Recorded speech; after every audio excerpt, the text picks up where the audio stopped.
Good afternoon, everyone. Great to see all of you back again. And if there are new students, welcome to the session on current affairs. So today onwards, we are going to start with the Indian economy portion of current affairs. And I will brief you first and foremost regarding the approach we are going to follow and how you are going to integrate whatever we will do in class, whatever studies you may have done till now, as also whatever notes that will be given to you. Okay? So, all of you having analyzed the question paper of the previous years, you must have now got this idea that as far as Indian economy areas are concerned, the questions are mostly conceptual. Even though they are current related, they are conceptual, they are trend oriented, and you need to integrate a lot of information and your understanding of economy to answer those questions. So we are going to follow an approach where all these things become easier for you, because a particular chapter on Indian economy you will have to see with completeness, in the sense that today as we are discussing about growth and investment related issues. So what we will do is that we will try to integrate everything related to growth and investment and other related areas as part of a story, which we will try to not only understand, but we will try to remember this story. Okay? So the purpose of the class would be that you get a broad framework, a complete idea about the trends, and the details, further details, maybe certain factual details or certain details which you already know, you already have the idea about, you can fill it in by yourself. Of course, we are giving you all the notes related to all these classes, and in those notes itself all the information is given. You can integrate through those notes as well. Okay? So that is the purpose, is to generate a broad framework on these issues and to settle down with the story of a particular chapter. I hope we are clear with that, and I would invite all of you to please put in as many questions as possible as we discuss these issues. Okay? I will not be focusing upon very basic conceptual areas, because I assume that you have clarity on all those areas. But yes, if there are certain concepts which otherwise you would not have studied as part of your conventional areas in Indian economy, then I would be throwing some light on them. I will explain those concepts as well alongside. But you are always welcome to ask any of the questions in between. Okay?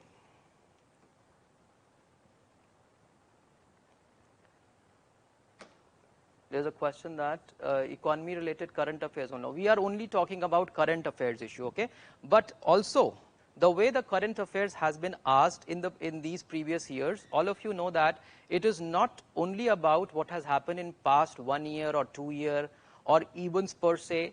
They are also asking you questions which are overstretched, which are prolonged, maybe some trends which may be in the past 1 decade or maybe 2 decades also. So we will try to cover some important such areas, some important issues which are still lingering around, and we will try to incorporate the present story also along with those contexts.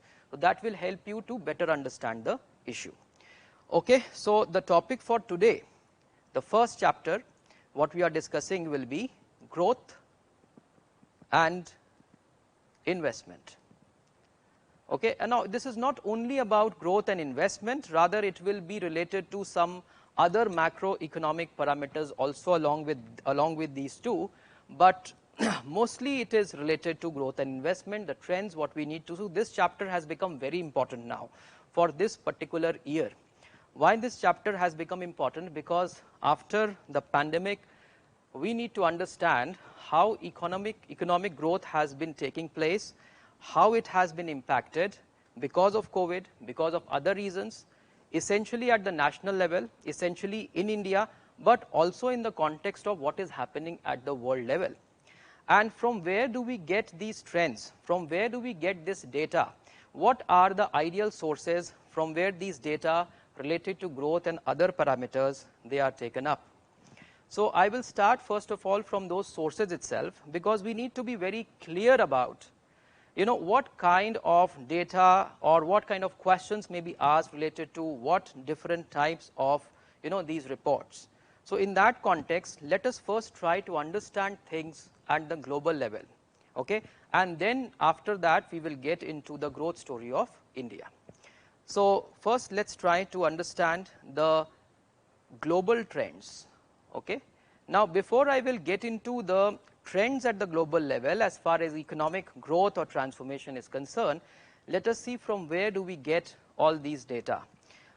As far as the global issues are concerned, there are reports which are published by World Bank, there are reports which are published by IMF, there are reports which are published by Asian Development Bank.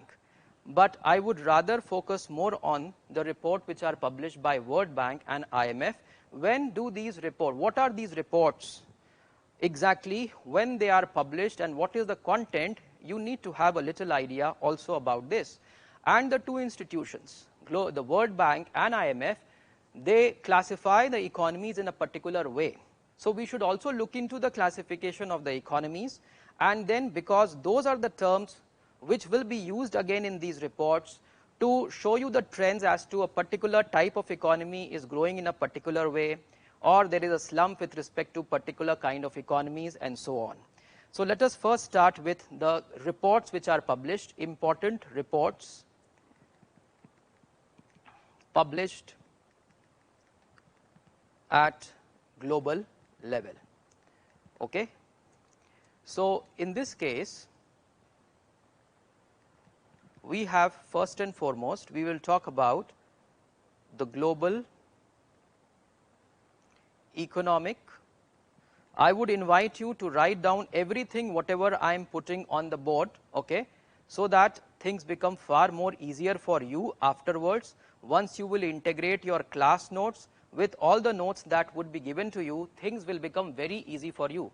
Indian economy, studying it in the right manner, the manner in which exactly it is required for you to deal with the prelims and UPSC, for that please ensure that you are integrating all these things properly, okay. I consider that this approach will help you to deal with all these issues far more easily. So global economic prospects, this is a report, okay. The name of the report, Global Economic Prospects, published by World Bank. World Bank group of institutions, they publish the Global Economic Prospects report. This report generally examines the trends in the development. So what we will just write down some of the important keywords there. What it examines global economic developments and future prospects, and it has a special focus, okay, all these reports with a special focus on emerging markets, and developing economies. Now there also you know that earlier we had been having a classification where we were dividing the world into developed, developing, underdeveloped, and also. But of course, after the process of liberalization, the classification of the world economies, in which the markets are playing an important role. So the developing economies many times are also, not all of them, but many of them are also referred to as emerging markets. So there is a special focus on emerging markets, and this report is published twice a year. Biannual report, twice a year. It is published in the month of January, and it is published in the month of June. And see, first and foremost, we are clearing all this because what happens is that afterwards, whenever you are studying, there will be so many references of these reports every now and then that you get confused about which report are they talking about. So if you have the clarity about when exactly these reports are published, what are these reports, then we can easily, whenever you will go through all those material, it will be far more easier for you to understand. So in case of the report which is published in January, this report is a little more comprehensive, okay. So it includes in-depth analysis of topical policy challenges.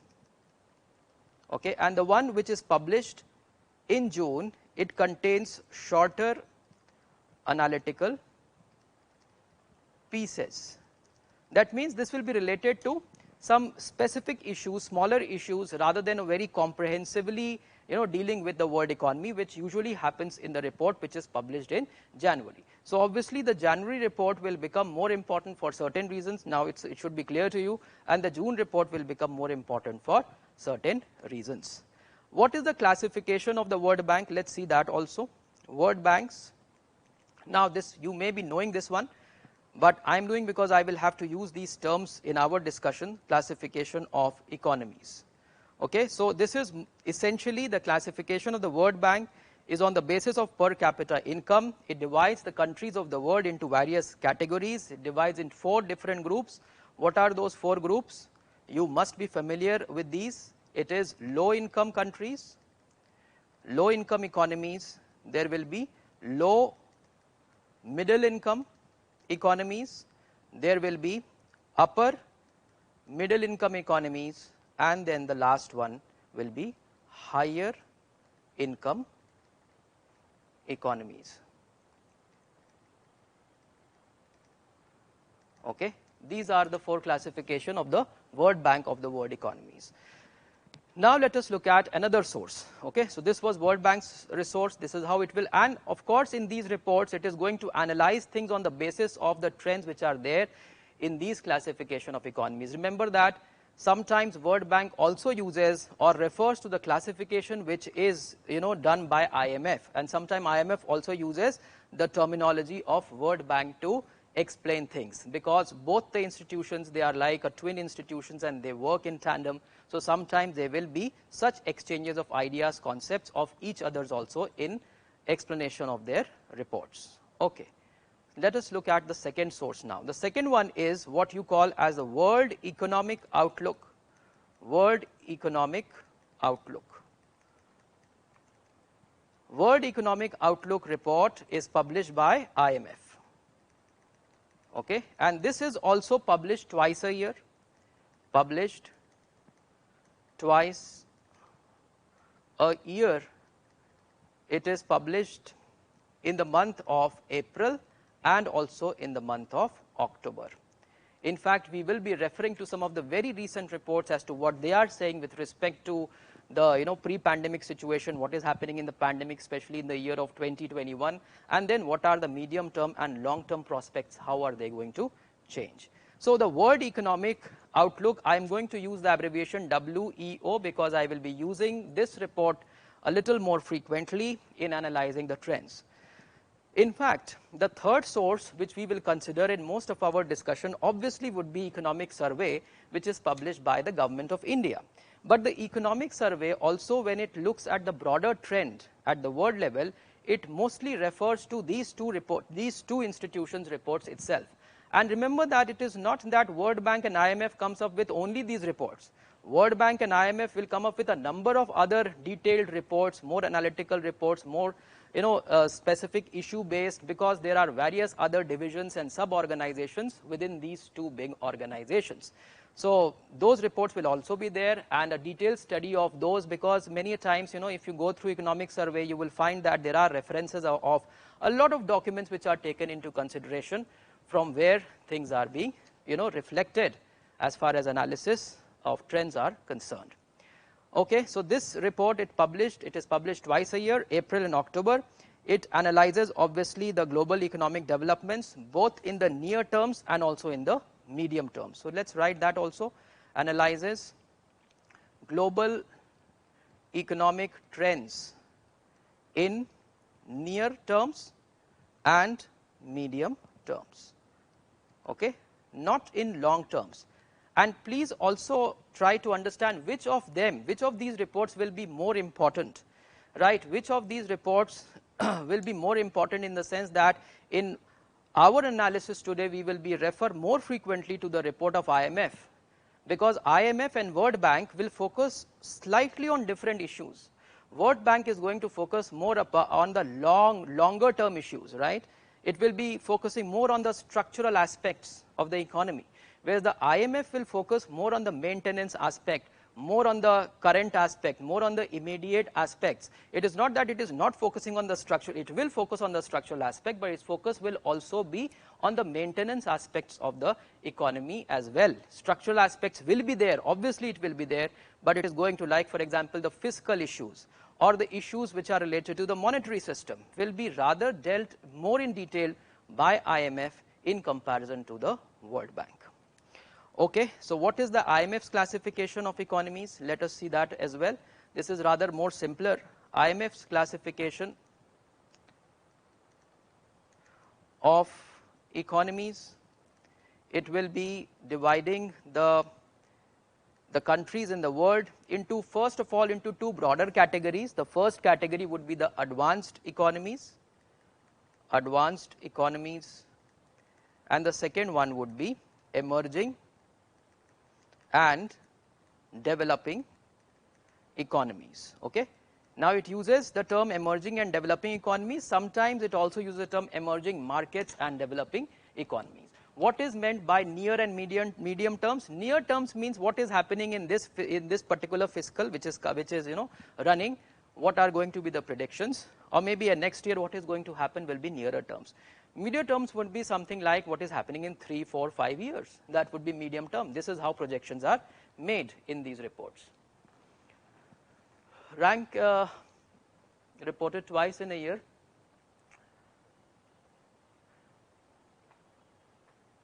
Now, as far as India's rankings are concerned, that you have to see with respect to what issue you are going to talk about. That's why I said that there are many specialized institutions which comes up with their report, right? So it is not necessary that you will have the rankings only given in these reports. It is given in a number of other reports as well. So what ranking you are talking about is the question. Okay. Now IMF's classification, the basis, okay, the basis of classification, on what basis is, it's a little broader, okay, it is broad based. So classification is on the basis of per capita income, it is on the basis of the integration with the financial systems, okay, degree of integration into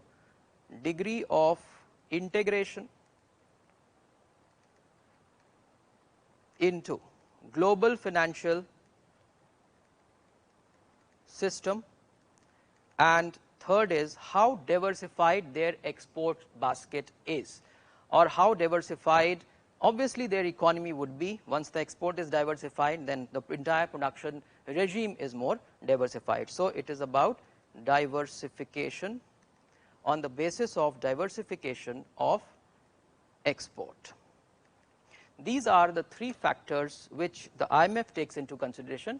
World Bank takes into consideration essentially the per capita income in classifying this. So we are very clear about that what reports, what all reports we are going to refer as we will look into the trends in the world economy.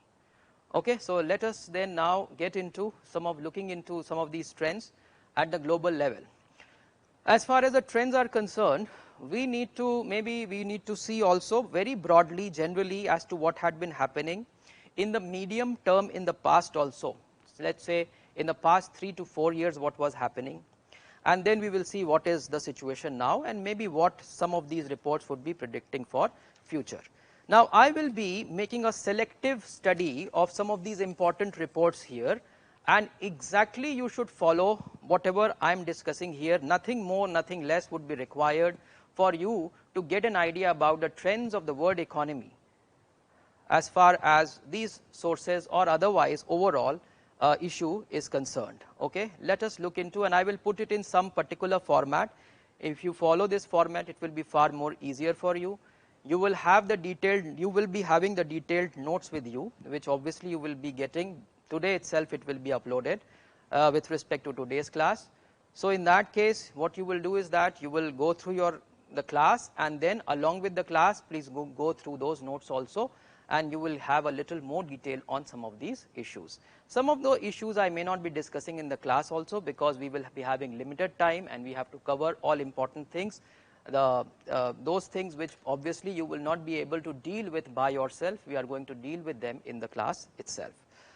So let's look at now the trends in world economy.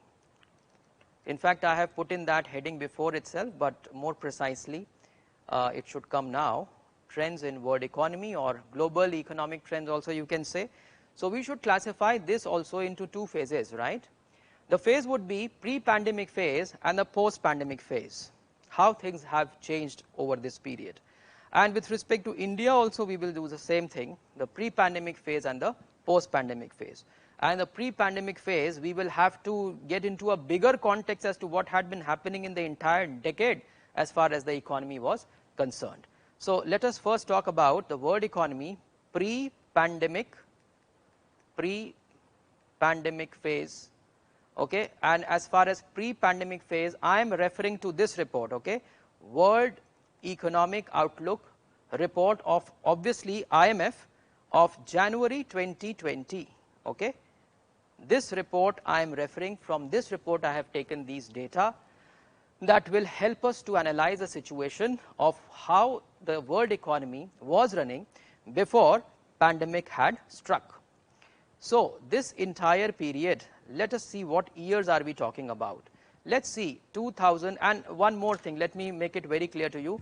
In all these classes I will be using a lot of data, but a lot of data means that only what is required, appropriate data. Data is very important in economy. We many a time fail to relate with that, but your work becomes easier if you remember a small table, then you can infer a lot of trends through that, and many of these trends itself are given as statements in your prelims questions, right? So apt table, appropriate data, very selective set of figures you need to remember, and all important ones anyhow, the very important ones I will be discussing in the class itself. Okay, so 2017-18 year, now you see how the global output had already been declining before the pandemic had struck, and this story was there in case of India also, and there was an impact of the slump in the world economy or slide down of growth in the world at the global level also on the Indian economy. So global output growth, what was happening to global output growth? In case of 2017-18 it was 3.8%.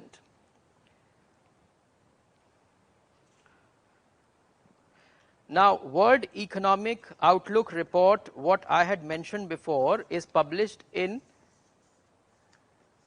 case of see there are certain other reports also which are not only biannual reports are two important ones, okay, but this is not that biannual report. They also come up with the periodical reports in between which I am referring to, okay. So there may be this confusion, okay, so please correct that. This may not be related to that biannual report as well.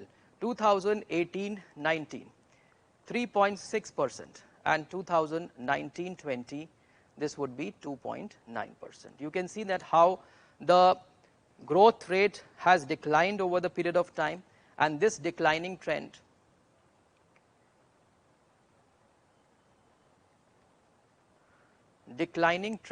what are the reasons for the declining trend? Let's write down the reasons for the declining trend. First one is reduction in manufacturing activity. Second one will be, obviously you know that there were trade tensions between China and US, because of which this is going to have an impact on the trade. So there will be decline in trade also, and along with decline in trade there will also be a decline in the overall global output. So decline in trade, and output means the overall production, that will also decline. And the third reason is the global slack in consumption. This affected industrial activity, and you can relate the third factor obviously with the first one. Because of this global slack itself, there will be decline in the decline in industrial activity anyhow reflects the decline in the manufacturing activity. So this trend anyhow was there. Then after this, if you look at the post-pandemic situation, okay, post-pandemic situation. In the post-pandemic situation, we will discuss a little more elaborately and we will do a little more comparison because this is something nearer to us in terms of time. So obviously we need to do a little more analysis to figure out what was said in different reports. Okay. Now remember, one more thing I must tell you is that this type of discussion, the way we are having, is going to be equally helpful not only for your for your prelims, but it is also helpful for your mains, because suppose there is a question on global trends as far as growth is concerned, or in India, you can easily answer all those questions through this. But precisely in prelims also, all the factual questions or maybe the trend based, statement based, assertion based questions you can easily answer through this type of discussion. Let us look into post pandemic now situation.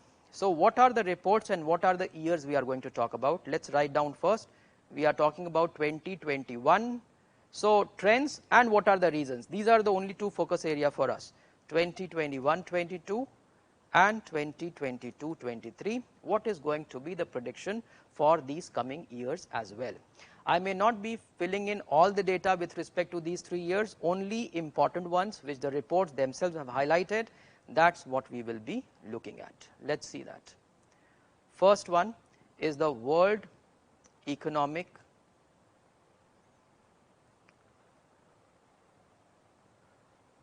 Outlook.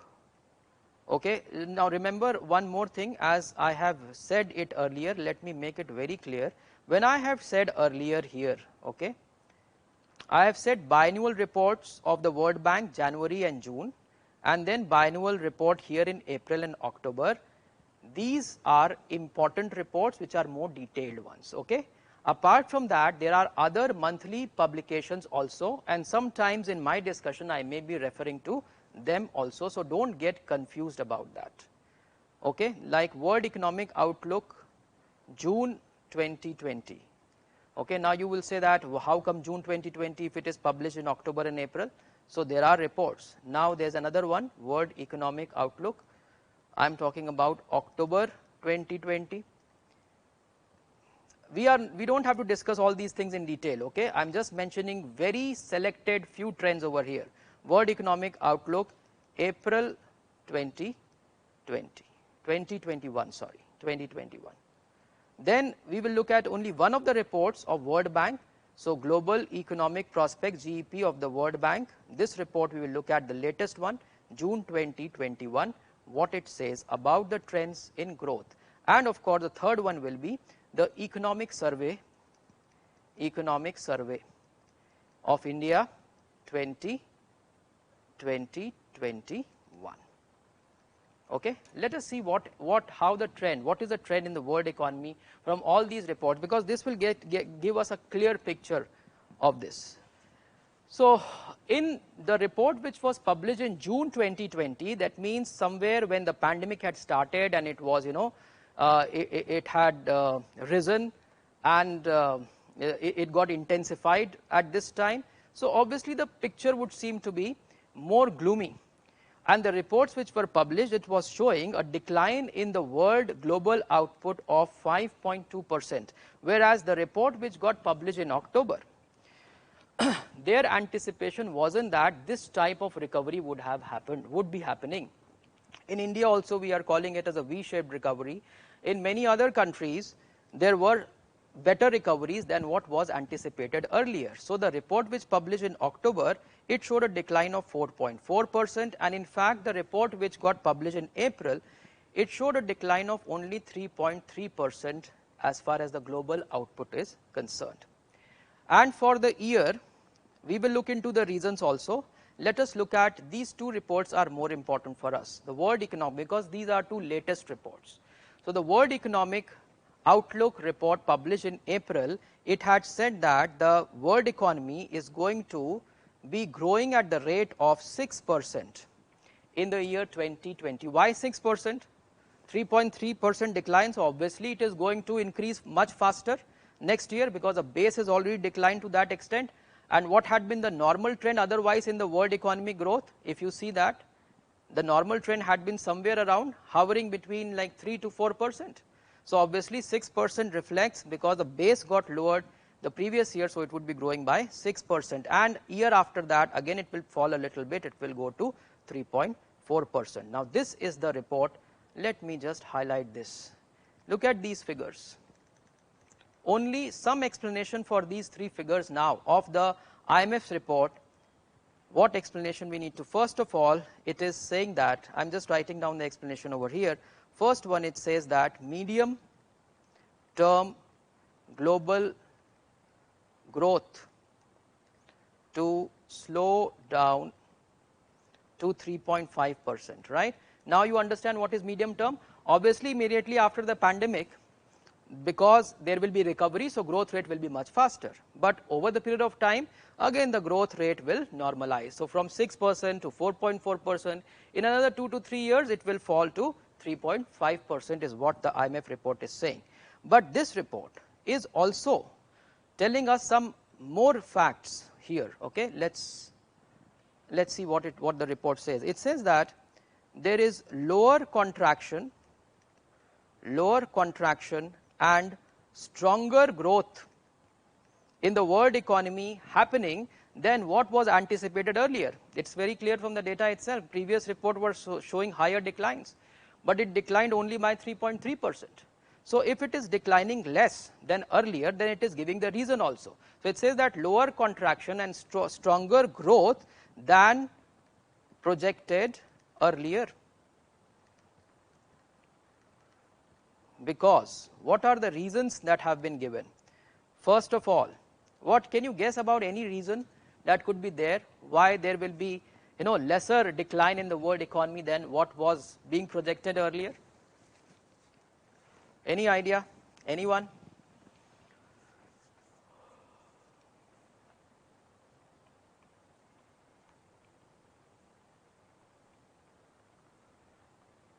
Video, there's some problem with the video. It's getting stopped again. I don't know, maybe the problem is at your end itself. Please check that.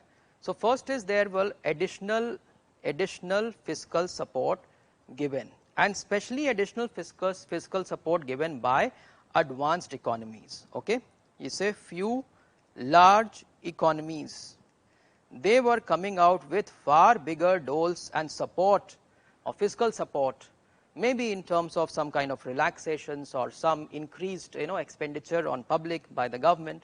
Second would be there will be obviously better vaccination process, right, as vaccines came into, and then there is more number of types of vaccines available for larger population, it becomes available. So we say anticipated vaccine powered recovery. Okay, this has happened in H2 FY21. Now do you understand how what is the this configuration? Okay, many a time we write like Q1 FY20. What does this mean? Q1 is the first quarter of the fiscal year 20. Now 20 means which year? 2019-20. That means the year ending in 20. H1 H2 will refer to the halves of the economy. Q1 Q2 Q3 Q4 will refer to the quarters of the economy. Now you see why the quarter and half has become important in the context of COVID, because in the context of COVID we need to get into micro analysis of what had been happening in this one particular year. So for this year they may even ask you questions, though otherwise in terms of quarters questions are not asked. But because of the trends of the pandemic, the way things have been changing for this particular year, let's say from 2021 or maybe also for 21-22, if you can remember few of the trends in quarter terms, it will be good, and anyhow I will be discussing that in the class itself. Okay, so you can see that how in H2 in the second half of the fiscal year 2021, how there was improvement. Okay, let us now look at the third reason is continued adaptation of economic activity to subdued mobility. Now don't put too much literature, okay, as much literature as will explain things. Just know the trends and very brief explanation of what are the reasons behind those trends. Are we clear about this? I hope you don't have more questions there. vaccine acquisition, or these are some of the answers have been given. Yeah, perfect. A stimulus package given, vaccine, yeah, this is exactly what is written there. I mean, you people already know all this, but we know all this, but the thing is that you put it in a little organized perspective, and then your understanding becomes clear. You otherwise, things go, it becomes haphazard in terms of, and you are not able to remember also properly, because you are too many reports are coming, too many data is coming. So if you will just organize it properly, then okay, I need to know only this much, nothing beyond this. So the reason behind declination is, which declination you are talking about? Varsha, which decline? I mean, you have to be precise when you are asking this question.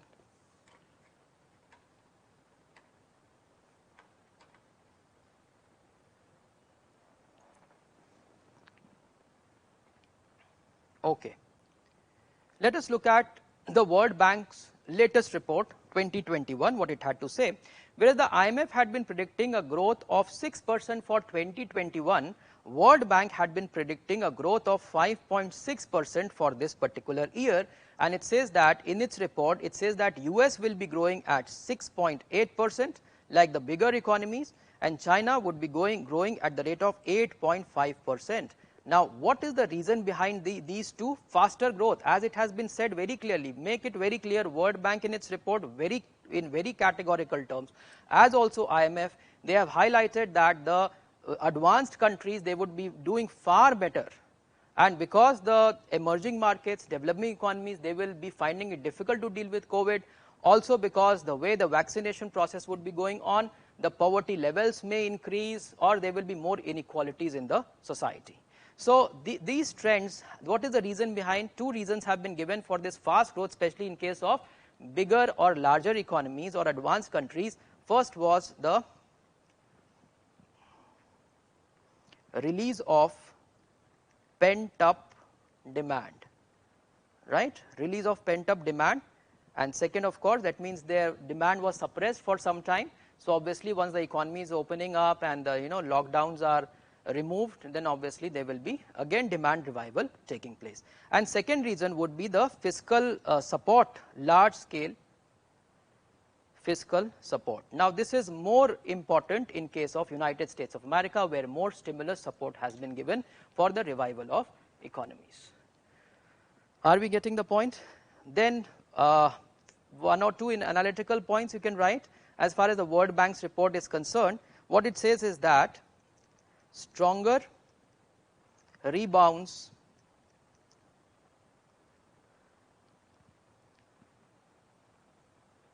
for major economies. Okay, for major economies means the bigger, larger economies, they will be stronger, and the developing economies or low income countries, they will be more challenged. Okay, more challenged in what terms? As I have already mentioned, that is their poverty levels may increase, the income inequalities in these societies may increase. And what the economic survey says about all of this?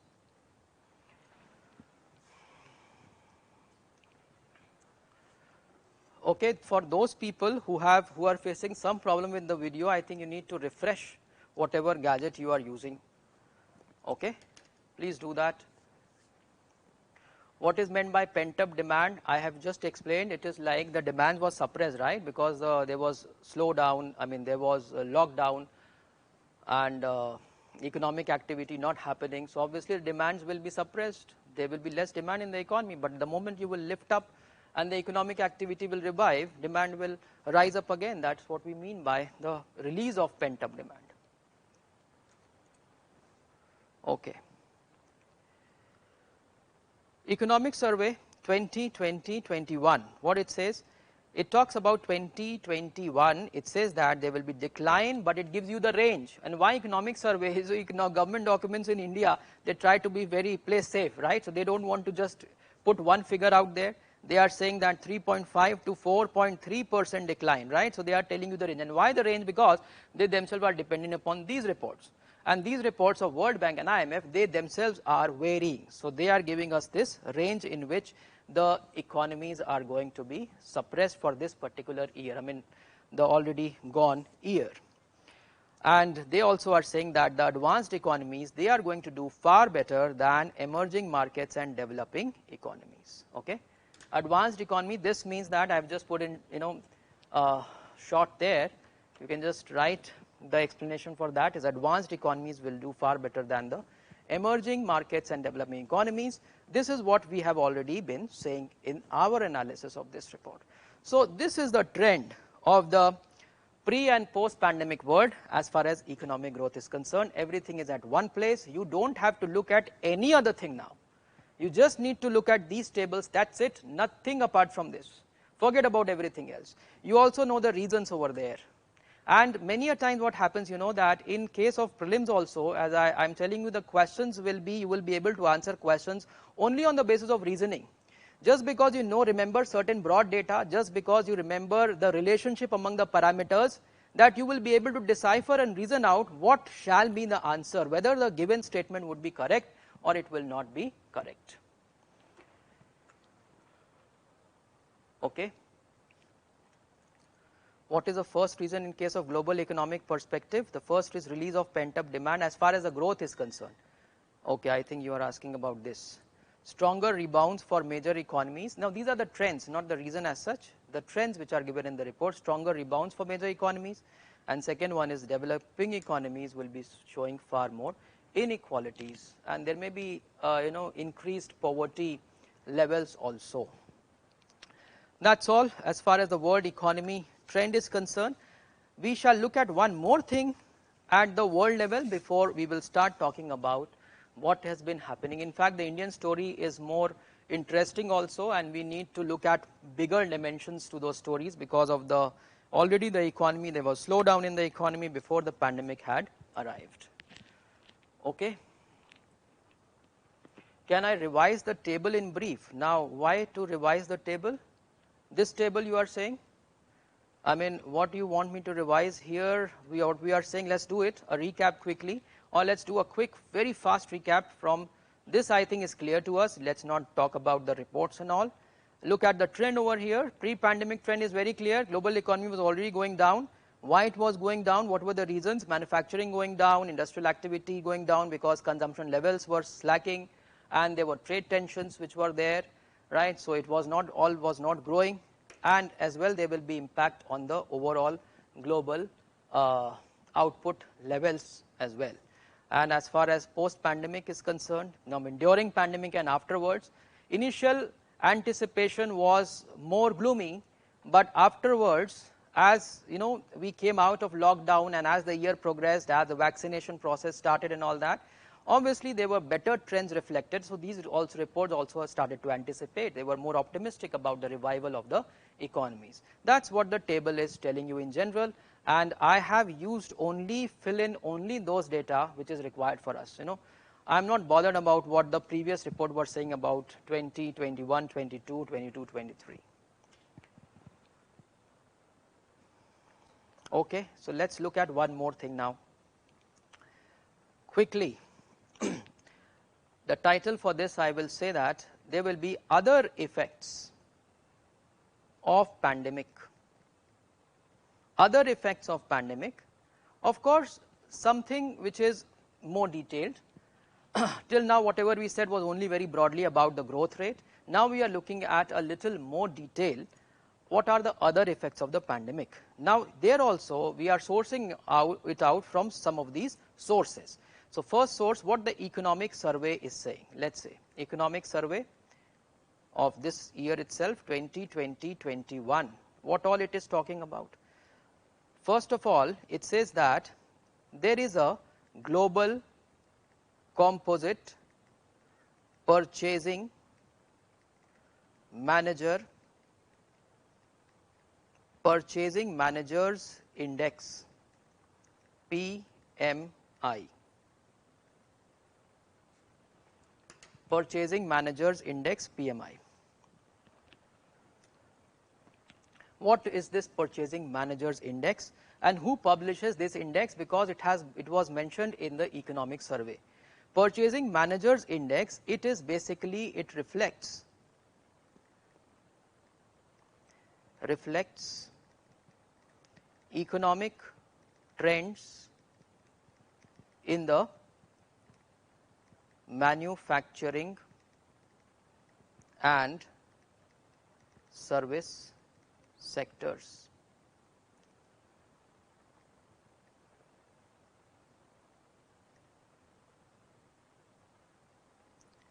Okay, or you can say or reflects market conditions from the viewpoint of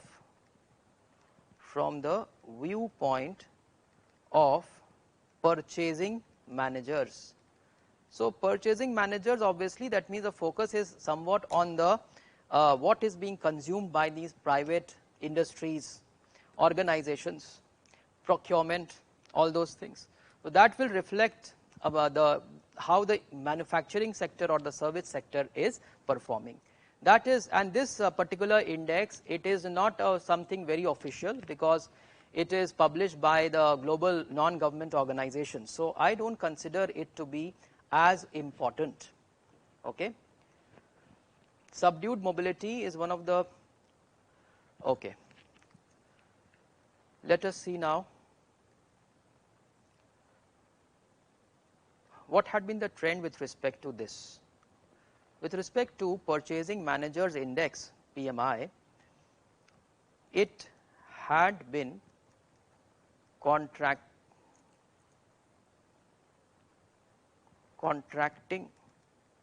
Okay, so there was contraction for 5 months before July 2020. So this is a signal that means manufacturing sector and service sector would be going down because it was already contracting, and remember that is 5 years before July. So obviously it is reflecting, like say February, March, April, May, June. So all these times were the pandemic times, it was all declining. Second thing which is mentioned in the economic survey was the global trade was projected again to contract and contract by 9.2%. Now these data, these figures are important. Global trade projected to contract at 9.2%. This is for 2020-21 obviously. And the third important thing what survey talks about is that there was increase in global debt accumulation. And global debt accumulation means whose debt is increasing? Is the government's debt which is increasing. And why the government debt is increasing?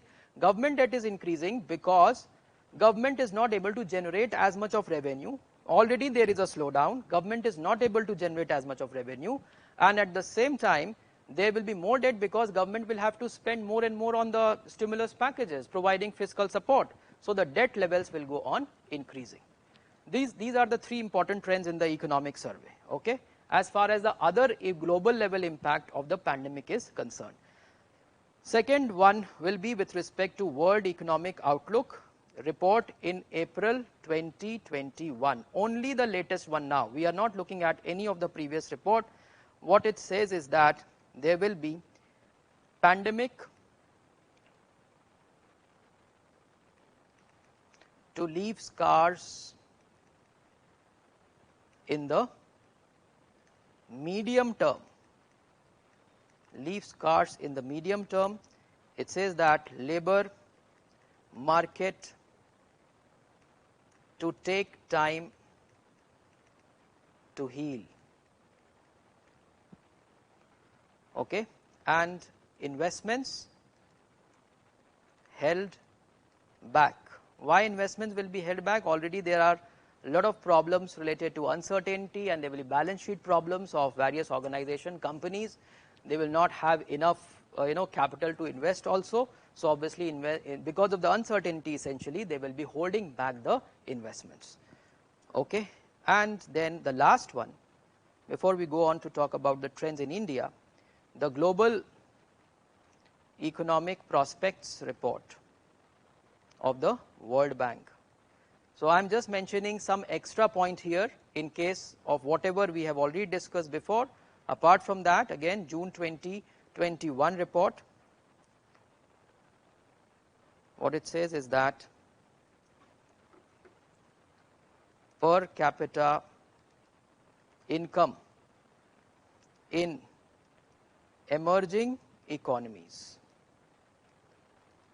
per capita income in emerging economies, this is expected to remain below pre-pandemic levels in the coming years. It means in this year and the year which is going to follow.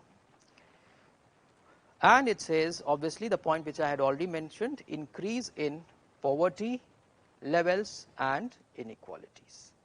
Okay, so you can mention that also here. This completes our reasons, analysis, and overall global level economic trends before and after pandemic times. Okay, so any question if you have with respect to these you can put, or else I will move with on the trends in India. Now this is something where we have to look at in a little with a little more detail. Done with this previous table. So the previous table is like I have shown you so many times.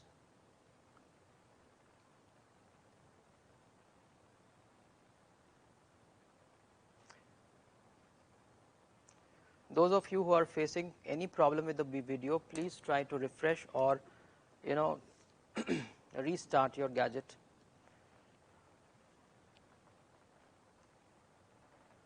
How is a PMI relevant? PMI I have mentioned is because there can be a question on PMI. It is mentioned in the economic survey. If they will ask you what this index is all about, you should be able to answer it. It is not important. I mean, you see, again, the thing is that I could have just discussed about one report, but the two important institutions, World Bank and IMF, their latest reports trends, you need to know a little bit about that. There are many purposes why certain things would be discussed, okay? Why I am including certain things? Because there can be questions on those issues, because they are appearing in those relevant documents from which things may be sourced. Let's talk about the India level, recent growth and investment trends in India.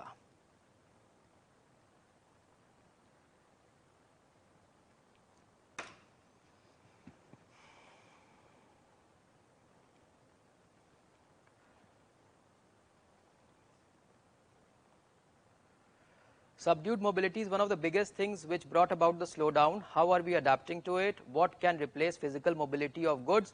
Some of these answers you will get, because once we get into how we have been dealing with the pandemic, what were the global level policy redressals, how it was redressed at the national level, we are going to look at that afterwards. Okay, there's a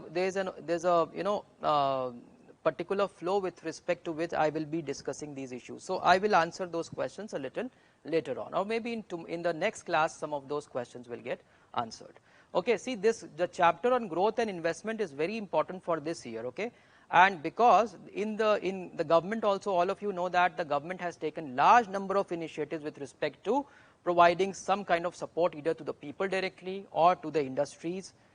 So in that case what happens, those initiatives become now I'm not going to discuss all those initiatives of the government in the class itself. We will just develop one framework. I mean, what will be the policies behind them, what are the concept behind them, what is the maybe ideological concept behind Atmanirbhar Bharat. All those things we'll discuss in the class, but I am not getting into any factual details with respect to those steps which have been taken by the government. For that you will be given the notes, you can see it from there. Analytical issues we can discuss in the class per se. Okay, where is your doubt, Ajit? I can't see your doubt. I can only see this, that you have written many times that whether I am able to see your doubt or not. Where is your doubt?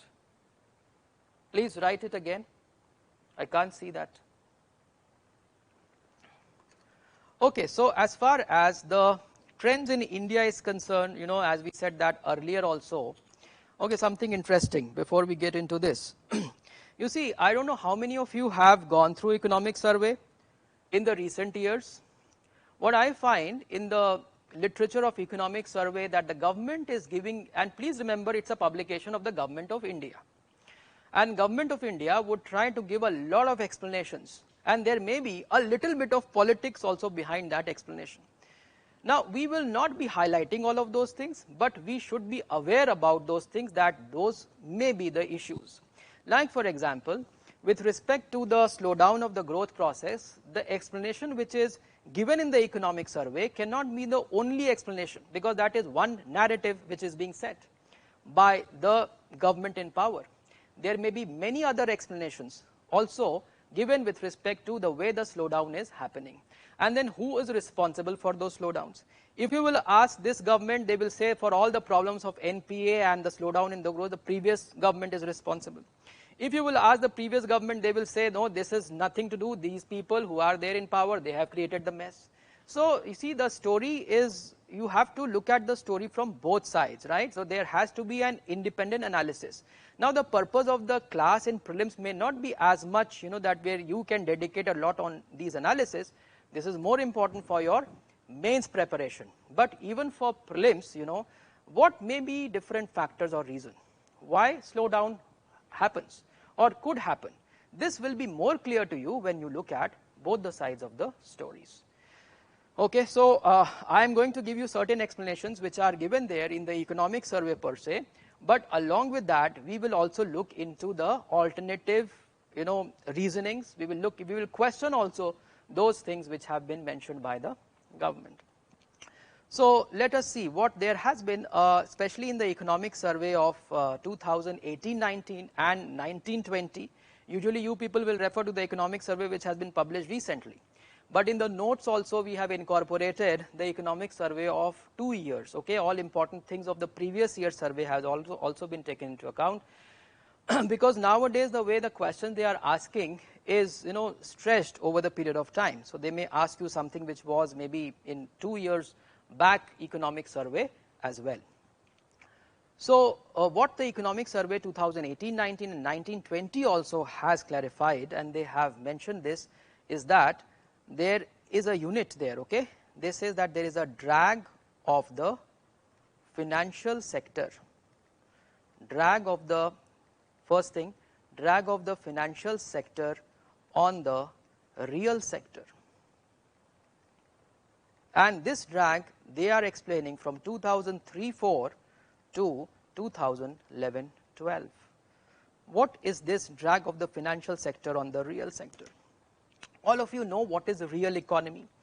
Now there is one classification which generally in the basic classes, if and when I take economy, I don't get into this type of classification. There are many other classification of economies, but one of the classification is that economy can be classified also in terms of real economy and financial economy. So real economy, wherein you are talking everything about the exact physical goods, services, the way the transactions are happening, right, in real terms.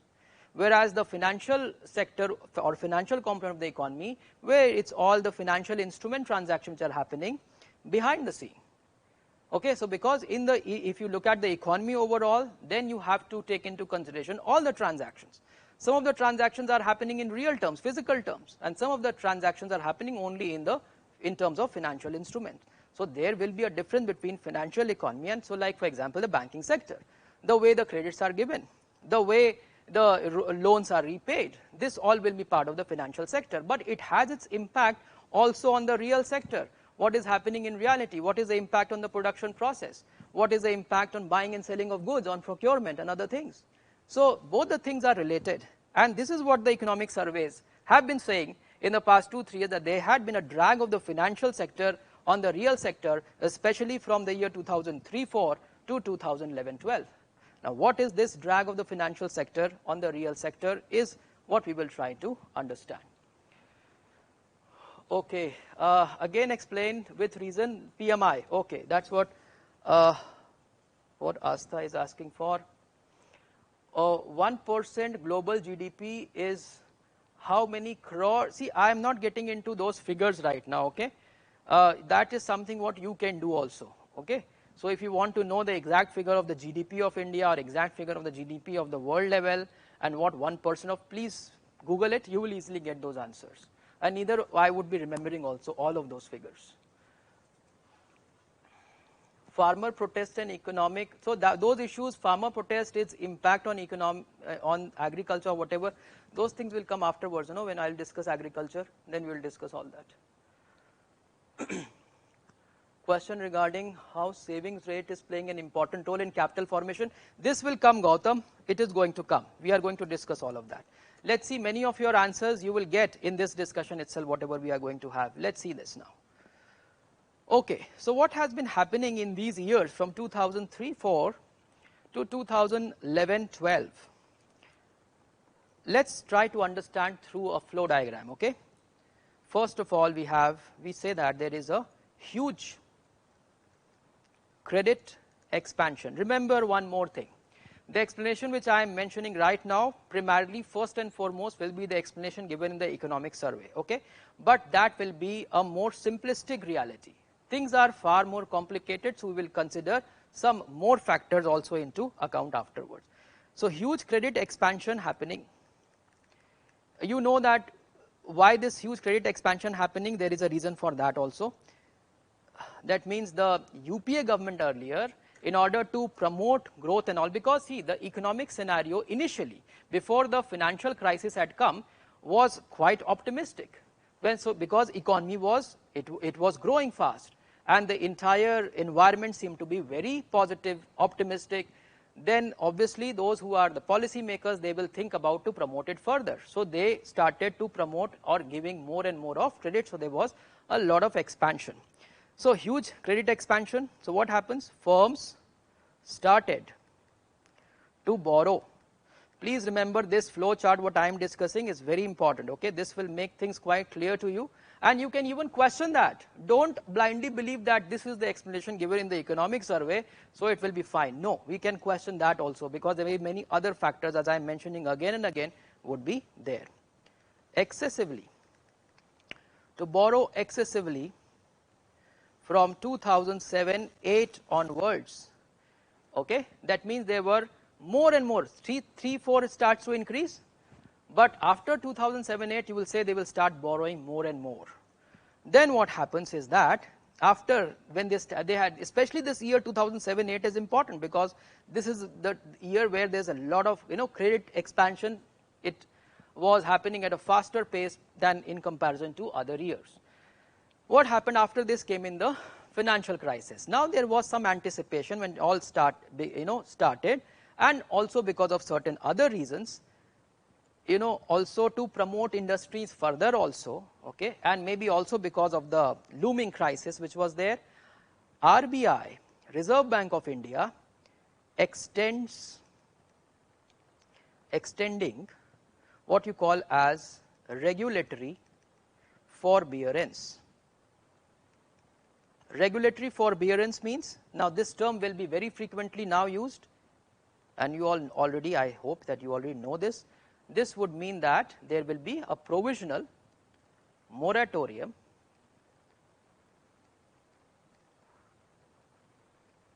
over loan repayments, right? And why regulatory forbearance? Because it's a regulation of the central bank, of the RBI. It is telling the banks that you can give more relaxations to your borrowers. So you may give them more time that in which they can repay back that loan, or you may be changing certain terms and conditions. So the Reserve Bank or the central bank itself is changing the regulatory regime over there. Maybe certain requirements which the banks are having, certain instruments which they need to keep in certain form, on that relaxation is given. Maybe the banks are even asked to generate more capital resources so that they can deal with the existing loans which they have already given. So all those things are part of this regulatory forbearance for all. And in that case, RBI in the year 2008 itself, let's write this because this is one particular decision of the government, RBI prudential guidelines. So I'm trying to develop a little deeper context so that we better understand what is happening today. RBI prudential guidelines on restructuring of advances by banks. This guideline that came in August 2008, precisely 27th August, but then that's fine, August 2008. Now when the forbearance will start, what will be the impact? You see, forbearance means that you are telling the company, okay, fine, you have taken the loan, so you can return that afterwards also, right? Even if it is maturing, even after that a lot of relaxation is given. So what the companies will do? Is it going to increase the investment? Because you see that there are what has been already called in, maybe what will happen a little afterwards from this is there will be a twin balance sheet problems. That means the companies were also suffering, the banks were also suffering because of NPAs and all. But initially at this point itself, and I mean, why are you giving the regulatory forbearance? Because there was some impact of the crisis, okay, or there may be some crisis under which the industries were. So the industries or the firms already in crisis, when you are giving them this forbearance, are they going to invest more? No, they were not found to be investing more. Rather, what they were doing is that they started to follow the policy of deleveraging. That means, let's see that. Let's write this down first. Firms were beneficiaries, okay? Beneficiaries of, first of all, they were beneficiaries of excessive lending, and then they became beneficiaries of regulatory forbearance,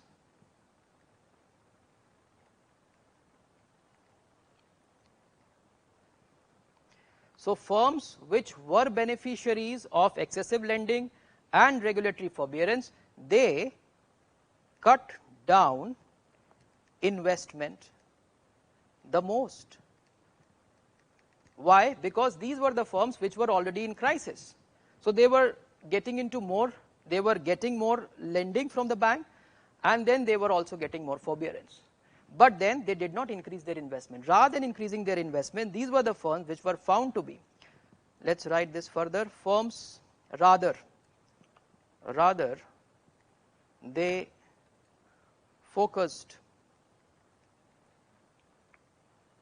on deleveraging. Deleveraging, what does this mean? Deleveraging basically is a process wherein you are trying to sell your assets to reduce your debt, okay? Process of selling assets to reduce debt. So instead of doing more investment, this is what these companies started to do. So anyhow, what is happening is that they were not ready to increase their investments, okay? The moment they got this security of maintaining, sustaining, they started to follow this up. So obviously what will happen, the result was, even though a lot of credit expansion was happening, fixed investments were not increasing. So the fixed investment, let's write this, fixed investment started to decline. What is fixed investment? I mean, you are not doing new investments, right, into physical assets. Fixed investment is new investments in the physical assets is not happening. So fixed investment, it started to decline. This the survey explains, or the government of India explains, this led to deceleration in growth. Deceleration in growth will lead to fall in consumption.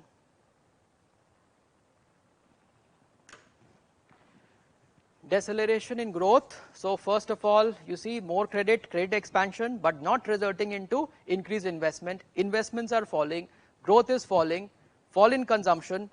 Once there is a fall in consumption, then there will be further decline in investment.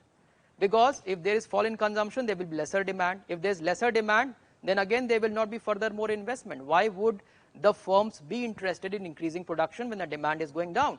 This generates a vicious cycle. This is a vicious cycle. Okay, opposite to it, there will be a virtuous cycle also, wherein the increased investment leading to growth, leading to increased consumption, will lead to further increase in investments. but this vicious. Now one more thing what has been given in the survey, now this is something which seems to be as if they are purposefully trying to give this explanation. They say that there is always a lag as far as time is concerned when these activities are happening. Lag in what terms? In terms of what? There is a lag. Say whenever there will be fall in the fixed investments, it will get reflected into deceleration of growth only after some time. It will not happen immediately. Like for example, if this year investments are going down, it does not mean that this particular year itself or next year the growth will come down. Rather, it will take few years for this to happen. So there will be 3 to 4. There will be a lag of 3 to 4 years in this, and there will be a lag of 1 to 2 years as far as fall in consumption is concerned. And then you look at the cycle again. This explanation the government is taking up to give that from 2011-12, it says that the Indian economy, let's write this, Indian economy enters into this vicious cycle in 2011-12, which is leading to decline in growth after 6 to 7 years from then. So obviously when the growth is going to come down from 2017 or 18 onwards, you will see that the growth levels will come down. So you see how the government is trying to give this explanation, but it may be true partly, okay. It's not that there is no reality. This doesn't support the reality, but it is rather more complicated. Okay. So overall trend, let's see that. Write this in more simplest terms now. We say that fixed investment started declining sharply since 2011-12, okay, and this gets reflected into deceleration in growth started when 2017-18. Okay, now let's look at the figures also. Look at the figure.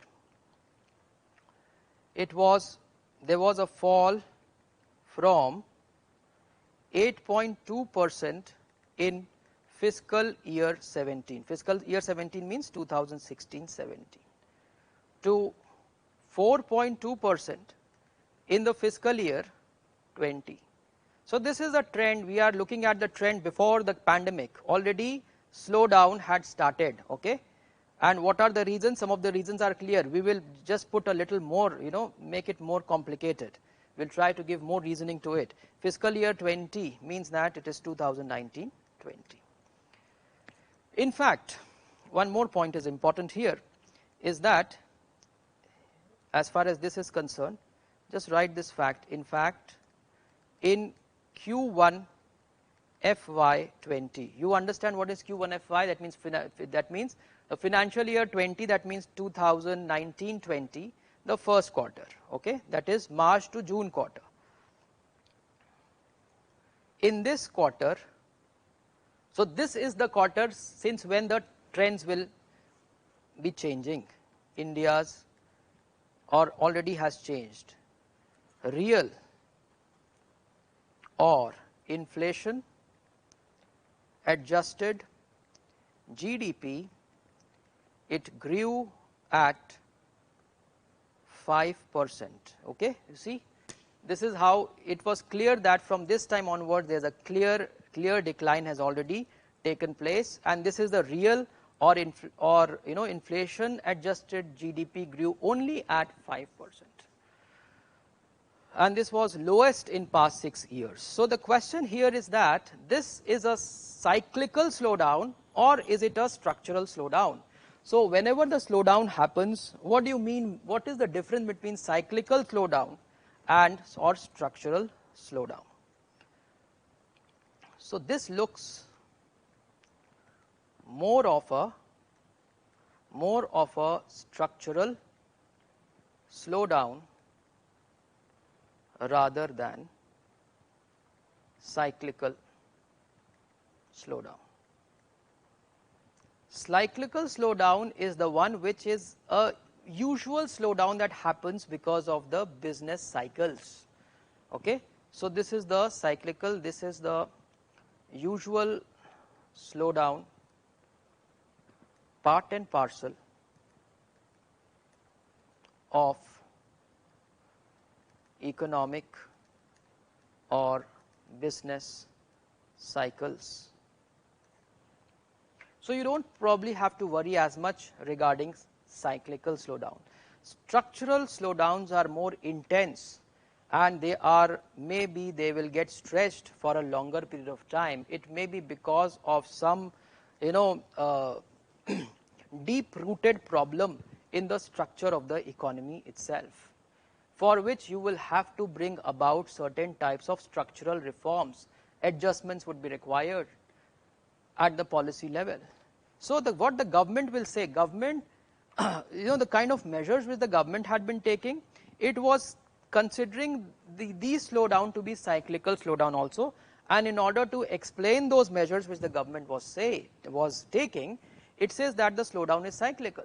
But the problem was, government was, at some point of time, government had been contradicting itself, because all the explanations which it had given earlier also, there is a structural component also in that. Now, we need not to get into this type of analysis, especially for prelims, as far as prelims is concerned, but you just need to look at how the factors are being interplayed over here. Because these the macroeconomic factors, what is the relationship, how interplay, and what is the trend is what you need to know. Nothing more than that. So we will not get into those debates and discussion for this, but yes, when we talk about at the mains level, we will get into discussion on this as to whether this is right or not, or what alternative explanations can be given for this particular issue. Okay, let's now proceed further. I would like to look at this entire thing, at another level now. Okay, so that we can bring in a little more factors into account, so that it is complete as to what all factors are responsible for the slowdowns which are happening. Okay, so we are giving another explanation further. We are saying there were low levels of investments. This you are very clear. Why were there lower level of investments? Maybe because of the confidence, maybe because of the the crisis which was there after 2008 especially. Low level of investments can also be measured in terms of how much of capital formation is happening, because as you will invest, obviously that will get transformed into capital. So this can be measured in the form of what you call as gross fixed capital formation. Okay, gross fixed capital formation. Now these are important data. This reduces from 34.3%, that means of GDP, that means 34.3% of the GDP figure used to be the gross fixed capital formation. This came down, reduced from this much to 28.8%. So this is like 5.5% around reduction by the year 2018, right? To substantiate it with some data or trend over there. And we had already said that this will lead to reduction in growth, this will lead to reduction in consumption. Now consumption, what are the reasons why the consumptions were also decreasing? There was reduced household income. And why the household income is going down? Because growth is going down, because lesser investments are there. So household income going down and reduced household income, this was leading to reduced urban consumption. Okay, this is point number 1. I'll be writing a couple of points over here. Let me number it. 1. Okay.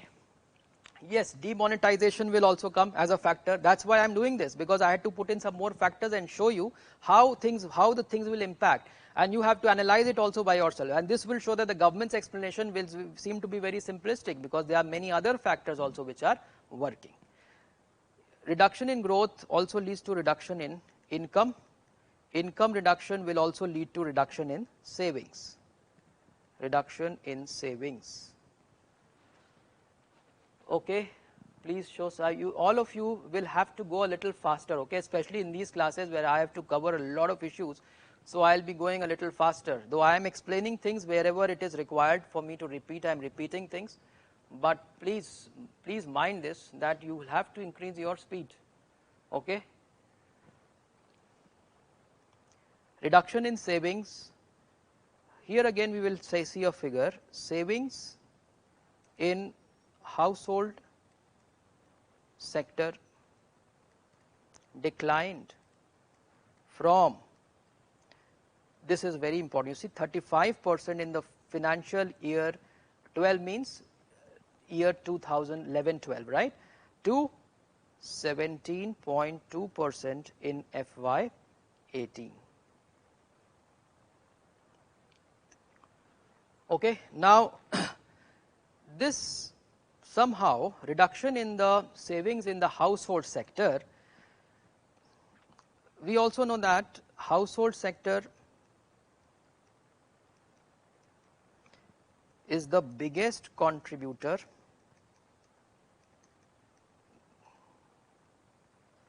to capex. Okay, capex means capital expenditure, that's a short form we generally use.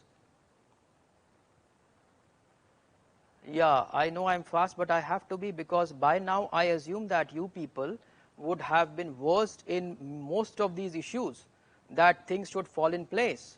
Okay, so please try, or otherwise you can repeat the lecture also. No, you can easily see the lecture afterwards, you will definitely understand, because I have been explaining almost everything. Okay, but try to increase your speed also. Household sector, the biggest contributor to the capital expenditure in the economy. Household sector itself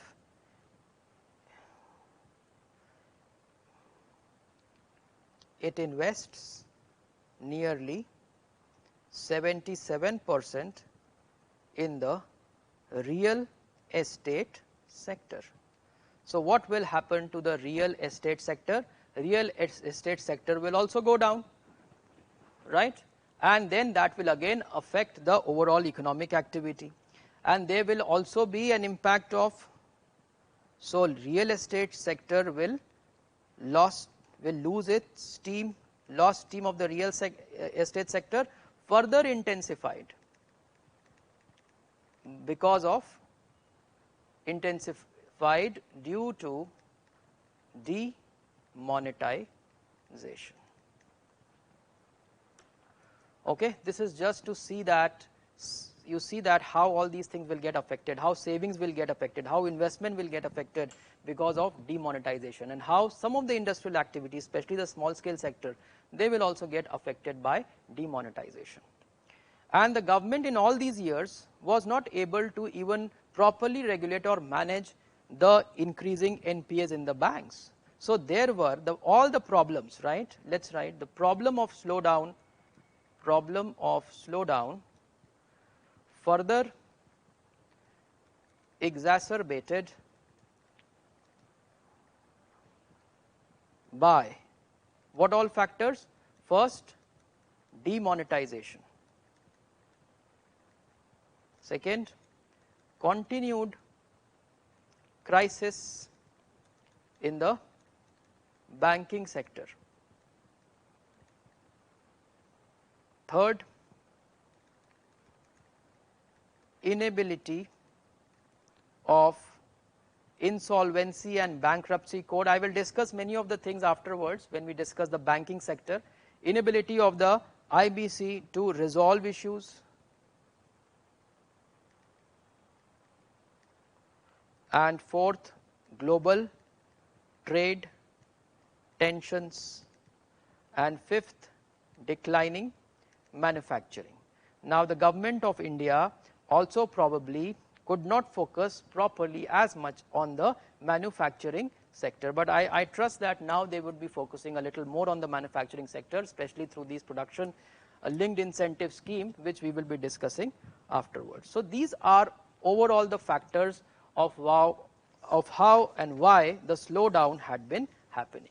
So prior to 2017, 3 years, there was economic growth was fast, the way it was happening all around the globe.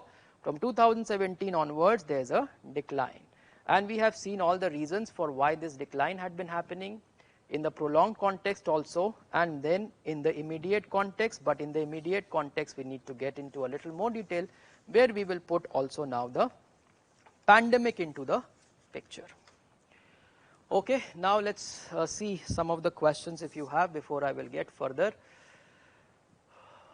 How reduction of growth will lead to reduction in income? Reduction in growth will lead to reduction in income, because if there will be lesser growth happening, there will be lesser industrial activity, so there will be lesser employment, there will be lesser income with the people. Capex word has been used for what? For capital expenditure. Okay, capital expenditure. I had mentioned this earlier also. This is capital. I have used purposefully, I could have written capital expenditure, but in case there are places where the word capex is used, you should be knowing this as it's related to capital expenditure.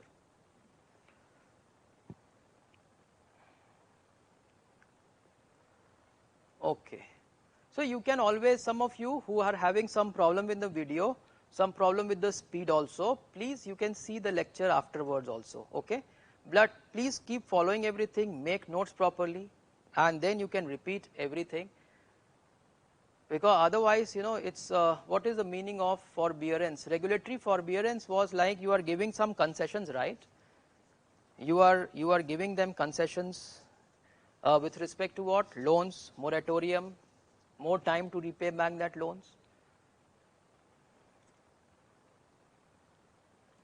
No, they are not investing 77%. What I have said is they invest nearly 77% in the real estate sector. That means that household sector is the biggest contributor to capital expenditure, and where all these, I mean, whatever savings are happening in the household, where it is going? For capital expenditure mostly. In capital expenditure, where mostly 77% of it usually goes in the real estate sector. So it's not for any particular year. In general, we are saying that this much percentage of the capital expenditure is going into the, generally goes into the real estate sector. So if there is going to be a slowdown in the household expenditure, there is going to be slowdown of the real estate sector, because they invest 77% into it, and they will be, you know, shortfalling in that 77%. So if capital expenditure is reduced, then less is being spent in the real estate. So there was a crisis also in the real estate sector. Okay, now which slide are you asking? Low level of investment. Okay. Okay, some of you are saying your speed is absolutely fine. Some of you are saying that it is fast. It's okay. I mean, very few people, 1 or 2 people are saying it's fast. But anyhow, I'm not going to listen to you, because we have to cover a lot of issues and areas, and you already have the videos at your disposal, so you can always see that.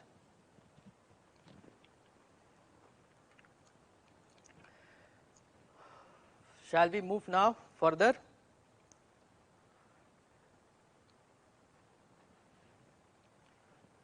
How does celebrities' income contribute in the economy? That's not a relevant question. That's not a very relevant question. Okay.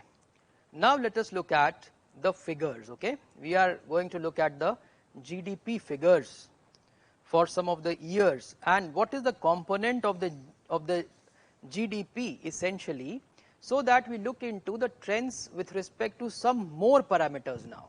Okay. Let's look at the trend of GDP figure. We can also look into the GVA when I will get into the sectoral level. Now a little bit of analysis in terms of sector is also required. Then we will get into the concept of GVA, which you should be knowing, though I should not be discussing the concept of GVA in the current affairs classes. You should be knowing it, but still maybe if required I can brief you about that as well. So first of all of you know that GDP essentially has major components, C plus I plus X, if I can call that. C, this is consumption, Consumption will obviously include government consumption and private consumption. So private consumption means that the corporate or the industrial sector consumption, as well as the consumption which is done by the individuals, right, or the families, households. So in consumption we have the government consumption also plus private consumption also. So private will be everything which is outside the government. I stands for fixed investment, and this X stands for net export, right. This is what GDP, overall production that is happening in the country, right.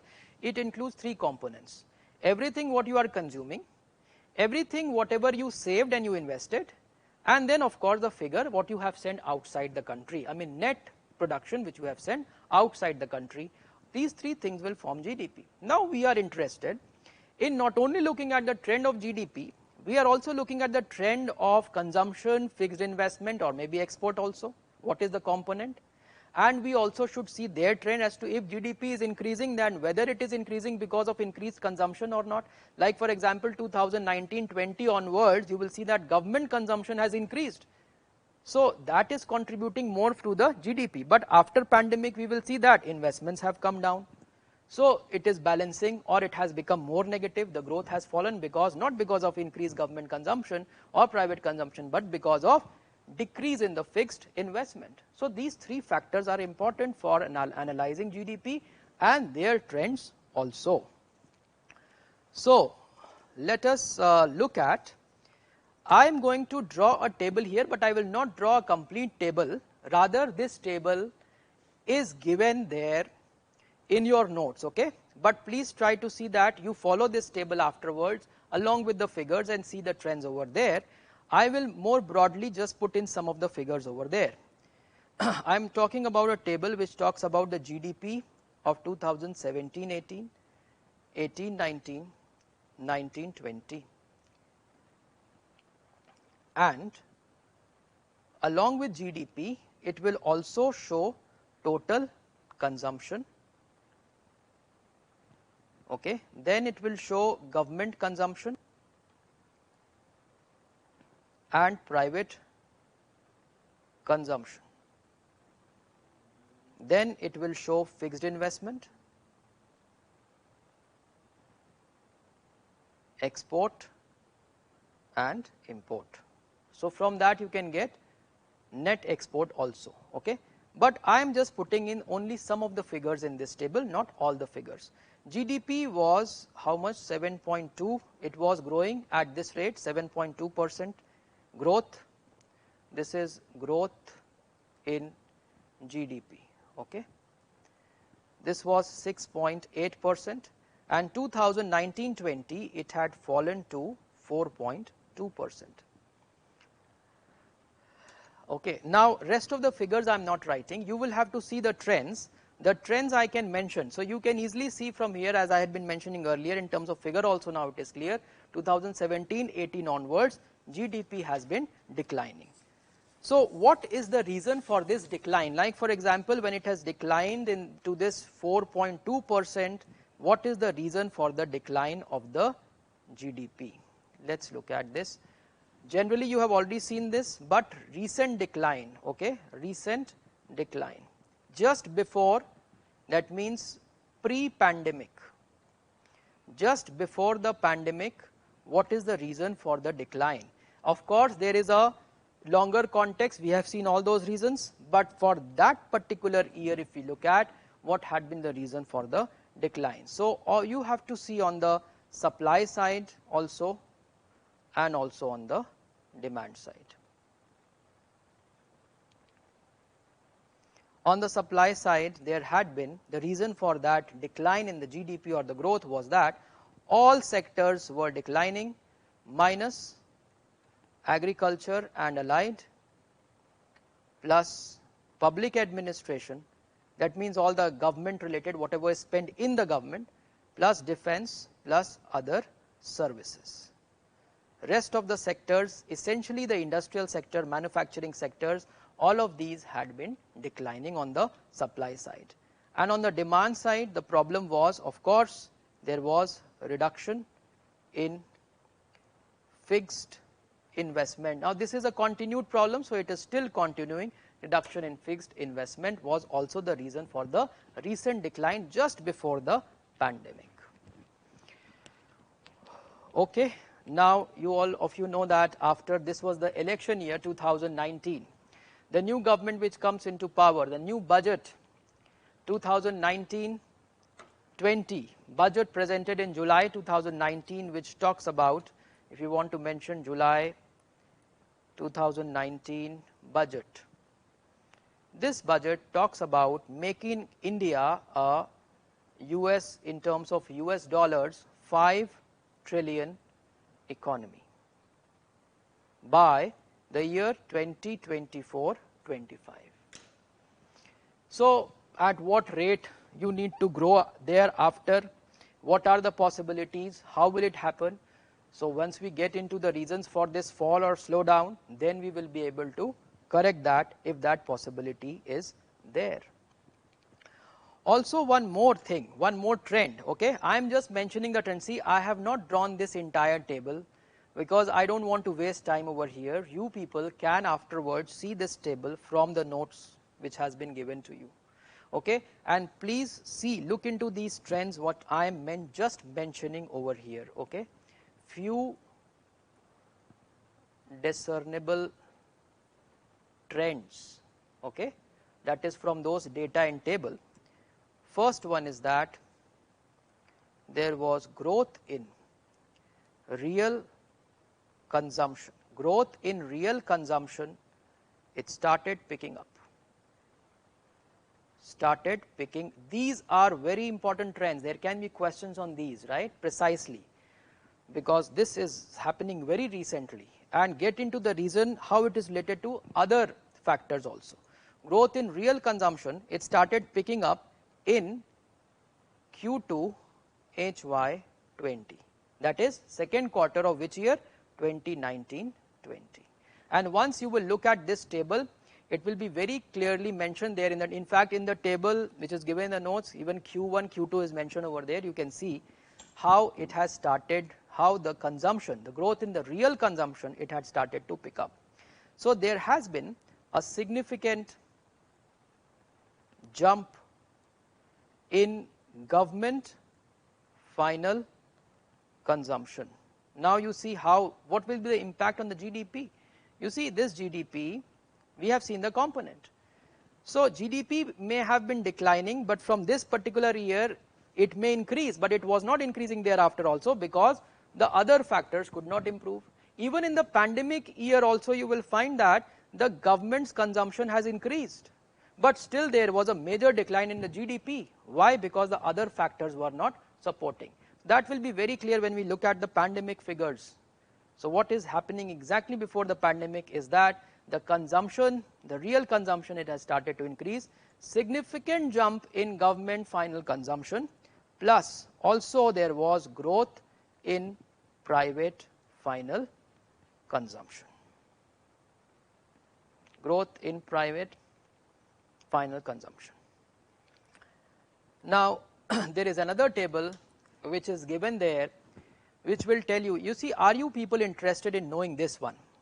Like if these are the three factors, are you interested in knowing that how much is the component of consumption in GDP?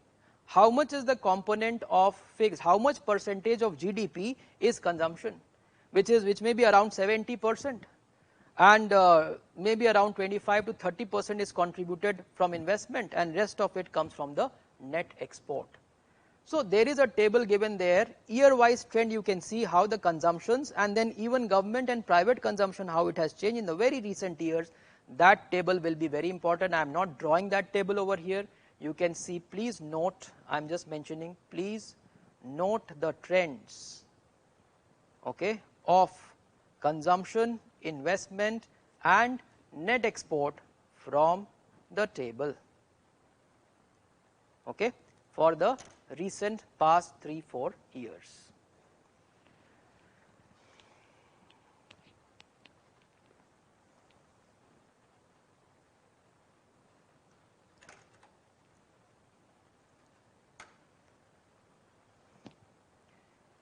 Diksha, what G you are talking about? We have only taken into consideration 3 factors. Other variables, they would be part of these broader variables, okay, if you are breaking it into further categories.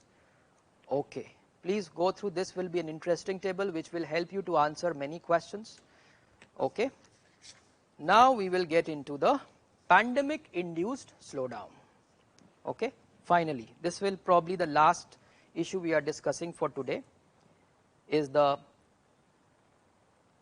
pandemic induced slowdown.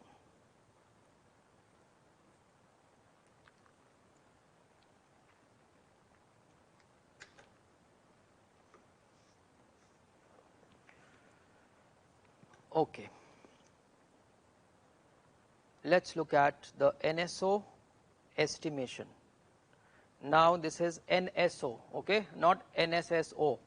So there is another issue which has happened is that the CSO and the NSSO, they have been merged together. CSO remained there as an organization, but NSSO has gone and it's merged together with CSO into what is a bigger organization. Now we are calling it as NSO. Okay, so we have the national sample surveys conducted by NSO only now. This is also an issue. The details have been given. I can just mention it for now. That what has happened is that you see that let me just mention this also before I get into the estimations over there. You see, earlier NSSO as a body, National Sample Survey Organization, was established along with when we established the planning regime in 1950. Okay, so NSSO from 1950 to 1972, it remained a separate body established under the Prime Minister itself, like in the Secretariat, Central Cabinet Secretariat and all.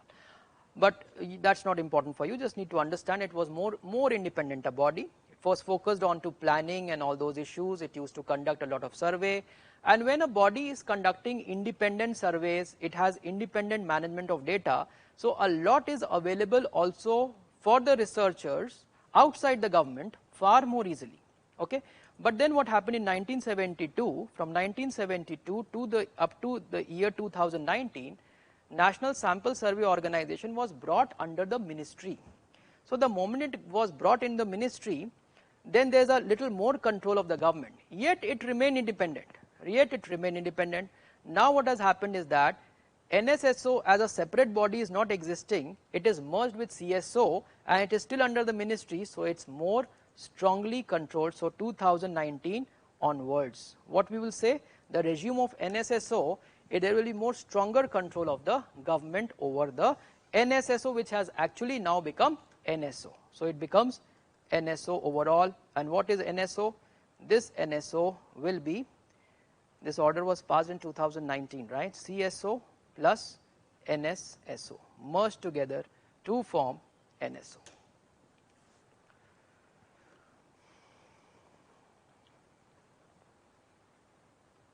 The problem here is now under the Niti Aayog regime, Niti Aayog will have a stronger control over this government body. Okay, and these are the apprehensions and allegations also. Many a times they say that the government probably will not be letting these organizations to float the information and data and make them easily available for free researchers outside the realm of government. Okay. Now let us look at what NSO has estimated as far as the GDP growth is concerned. GDP 2019-20, we have already mentioned, it was increase of 4.2%. GDP for 2020-21 is going to be, there is going to be a fall of 7.7%. 7.7%. This is the fourth contraction in India's GDP after 1960s. Of course, the war years you will find that GDP has actually declined. 1965 GDP declines. 1971 GDP declines. 79-80, generally that 1 year, another year because of political instability and because of drought, 79-80 also GDP had declined. And this is the fourth one where the GDP has declined. So previous decline, if you see that, you remember the war years 65, 71 and also decline in 79, 80, and now it is declining for the fourth. But this time when the GDP has declined is different from the previous declines whenever it happened earlier because of war or other reasons. And the difference is that agriculture as a component in GDP, its contribution has actually gone up, it has not declined. But in all the previous declines, agriculture was a component which had actually declined. So agriculture is a saving grace as far as GDP is concerned. Now later on what has happened is, this was the earlier prediction, RBI bulletin published afterwards. Later it revised the FY21 GDP figure to -8% from -7.7%. So you can have these two figures available. One is the what was previously anticipated, and the other one which is being anticipated afterwards now. Now if you look at those components, what I was telling you, that GDP, it has these three components: consumption, fixed investment, net export. So what is contributing to the fall in GDP during the pandemic times? Okay, can I demonstrate you any prelims types of questions which can be asked in relation to these reports and data? Yeah, we can do that, Parthasarthi, but the thing is that, you see, I can pick up some questions and make that demonstration as well. In fact, maybe I can do that as well, but I would expect you also to try to do it, and so that we save some time in the class and we cover few other things also. Okay, but I can do that as well. I will try to do that. Let's see. We have a number of classes. We can do that in some of them.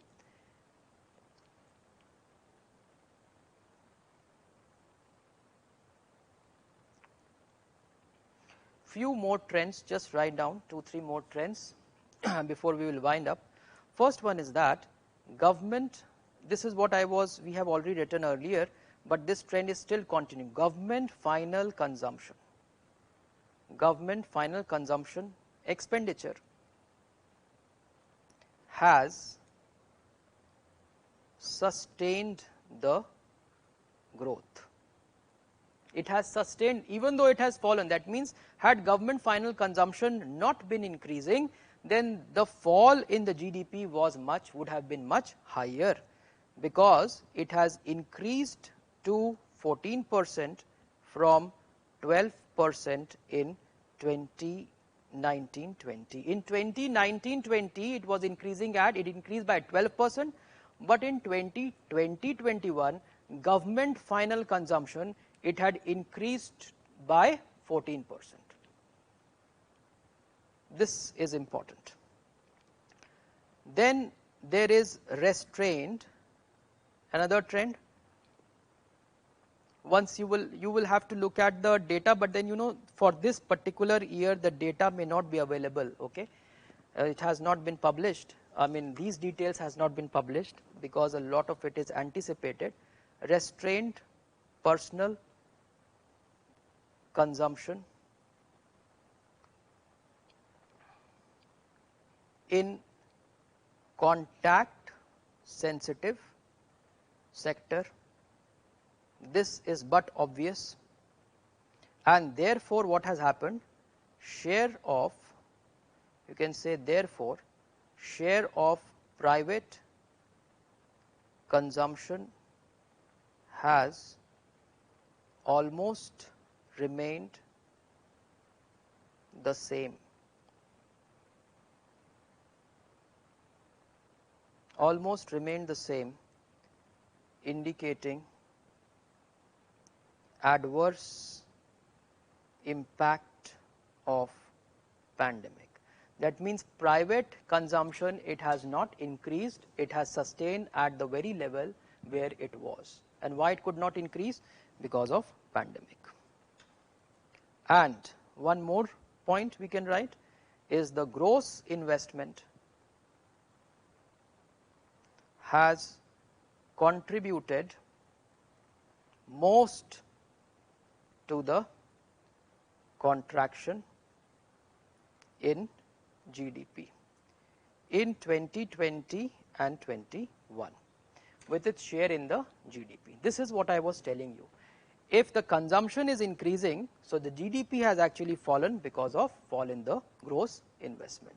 This is what you have to keep in mind. And as far as the export value is also concerned, the next export also, it has also cushioned because there has been more decline in import rather than decline in export, right. So there was more decline in import rather than export. So that also, it did not worsen the situation further. So in those three components, things should be clear for you as to what had been, how the pandemic has been inducing this, and this has led to somehow what has been called as a technical recession also. Okay, so there have been RBI bulletins or other publications which is talking about that there had been technical recession in India. What do you mean by technical recession? Technical recession. Now I have a question. What is the difference between recession and recessionary phase? Okay, difference between recession and recessionary phase. What is the difference?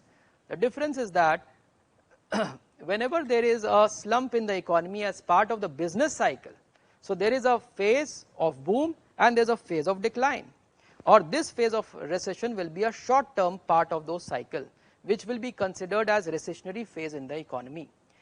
But recession is something which is continued for a longer period of time. So in the business cycle itself, if some years happen to be a continued years of recession only, where you cannot say it's just a recessionary passing by phase, which is not the usual thing that happens in the business cycle, is something unusual which is happening, we call that as recession. So it is continued or elongated recessionary phase, what you can call as recession. And what is technical recession? Now how will you measure recession? Some people will say that recession is something like what is the time limit in which you will say that economy is in recession? So they have been saying, what is being said is that if the economy continues, now in our present context, generally what they accept is if the economy gets into recession in one quarter, and if it is in second quarter also it is declining, like first quarter it declined, the GDP declined, another quarter again GDP is declining, and you say there is technical recession. So for two continued quarters if there is recession, it may be technically called a recession. And this is what happened because the GDP had declined in the first quarter, in second quarter also it had declined, yes it had declined far less but it had declined. Third quarter it had shown an increase. Like if I will just mention in quarter terms also, you see Q1 FY21, Q2 FY21, first quarter, second quarter and third quarter of the financial year 21, that is 2020-21, there was a decline of 24.4% in GDP, there was a decline of 7.3% in GDP, and then there was an increase of 0.4% in GDP. So this two continuous quarters GDP had declined, which you call as technical recession. Okay, so we will stop it here for today. I will be talking a little bit more about pandemic and some of the efforts which the government has taken up, and then we will discuss further other issues. I will not get into too much of detail, only a small framework and more on the policy framework what government has followed to deal with the pandemic. Okay, and you can keep coming up with your questions tomorrow. Initially maybe you can put up questions if you have, because I was see I am a little time pressed in terms of so many things are to be covered, so I have to be a little fast also. And second thing is that I may not be able to take up all your questions, but if the question still remains unanswered, okay, then please put your question the next day if it is important. If you cannot find answers, and you already, most of you would be having my number, you can always ask me. Okay, government real consumption increases after 2019 election leads to large fiscal deficit and department enlarging as GDP was not increasing as by table and figures. Yeah, that's fine. So what's the question there? Or maybe you are answering something.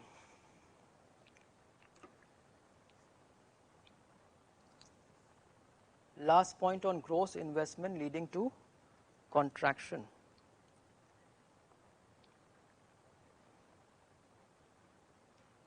Okay, what is the term real and final consumption? Real, now where final consumption is obviously what is being finally consumed, because there may be a lot of intermediaries also, right? So that part, see, these are the things which should be clear to you already. Final consumption is what the finally, I mean, this is that particular unit itself will be consuming it. There is nothing which it is, producing further to be consumed by other, is what you call as final consumption.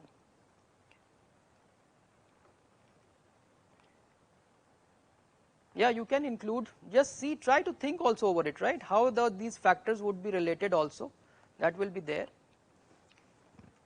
Okay. So those of you who don't have my contact, I will give you my contact. Maybe by the end of these classes, I will give it to you. Okay, thank you so much.